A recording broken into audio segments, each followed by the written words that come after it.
তিন দিন ধরে মা ক্যান্টিন বন্ধ। দৃষ্টিহীন অসহায় দুস্থরা ফিরে যাচ্ছে, মুড়ি অন্য খাবার খেয়ে দিন কাটছে, জানাচ্ছেন পরিচারিকা। মুখ্যমন্ত্রীর স্বপ্নের প্রকল্প মা ক্যান্টিন ইসরায়েল ইরান যুদ্ধে প্রত্যক্ষভাবে আজ পড়ল। গত 11ই মার্চ বুধবার থেকে আজ 13ই মার্চ মা ক্যান্টিন বন্ধ রয়েছে। বসিরহাট টাউন হাই স্কুলের পাশে বসিরহাট পৌরসভার উদ্যোগে এই মা ক্যান্টিন বসিরহাট শহরের প্রাণকেন্দ্রে বহু দুস্থ অসহায় মানুষদের পেট ভরার অন্ন খাবার দিয়ে আসছেন। প্রতিদিন 300 জনের করে মা ক্যান্টিনে রান্না হয়, জানাচ্ছেন সুপারভাইজার সুনন্দা পূজারী সহ 4 জন। যেখানে 5 টাকায় ডিম ভাত ডাল সবজি, যা অসহায় মানুষের খাবারের মূল কেন্দ্র। যুদ্ধের প্রভাবে এলপিজি গ্যাসের দাম দ্বিগুণ হয়েছে, বিকল্পভাবে রান্না করার কোনো ব্যবস্থা নেই, গ্যাস সংকট দেখা দিয়েছে, বাধ্য হয়ে রান্না বন্ধ করে দিতে হয়েছে মা ক্যান্টিনে। প্রতিদিন যারা এই মা ক্যান্টিন থেকে খাবার নিয়ে যেত তারা এসে ফিরে যাচ্ছেন। তারা বলছেন, আমাদের জীবন বাঁচিয়ে রেখেছিল এই মা ক্যান্টিন। কোনো রকম ভাবে মুড়ি অন্য কিছু খেয়ে দিন গুজরান করতে হচ্ছে। কবে আবার এখানে এসে ভাত পাবো জানি না। ক্যান্টিনের সদস্যরা বলছেন, কবে গ্যাস আসবে, কবে আবার পেট ভরে খাওয়াতে পারবো জানি না। খুব খারাপ লাগছে, অসহায় মানুষ এসে ফিরে যাচ্ছে, মনের দিক থেকে পিছিয়ে পড়ছি। যাদের দুহাত দিয়ে রান্না করে খাওয়াতাম তারা আজ এসে ঘরের দুয়ারে ক্যান্টিন থেকে ফিরে যাচ্ছে। স্যার খুবই তো খারাপ লাগছে, কেননা প্রত্যেক দিন 300 লোকের পরিষেবা দিতে পারলে তো আমাদের খুবই ভালো লাগে, একটা শান্তি আসে। আমরা খুব কষ্ট করে কাজকর্ম করে সবাইকে পরিষেবা দিই, সবাই খাবার খেয়েও খুবই আনন্দ পায়। কিন্তু হট করে এই যুদ্ধকালীন পরিস্থিতিতে গ্যাসের সমস্যা থাকায় আমরা গ্যাসের জন্য বহু চেষ্টা করছি।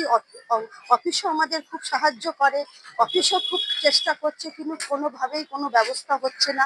এই যে সকাল থেকে আমরা আসছি, সকাল থেকে এসে 11টা অবধি বসে থাকছি, থেকে গ্যাস আসলে রান্না হবে, গ্যাস না আসলে রান্না হচ্ছে না।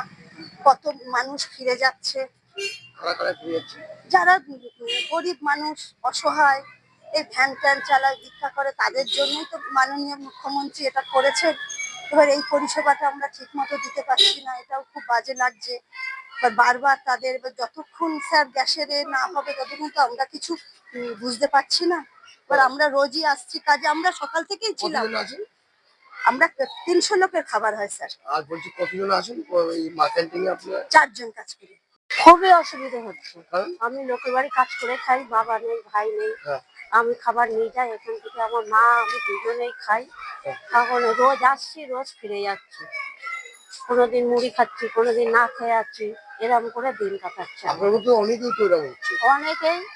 300 লোক আছে এখানে। এমনই লোক আছে যারা হাঁটতে পারে না, লাঠি নিয়ে আসে, তারাও এখান থেকে খাবার নেয়। চোখে দেখে না, তারাও এখান থেকে খাবার নেয়।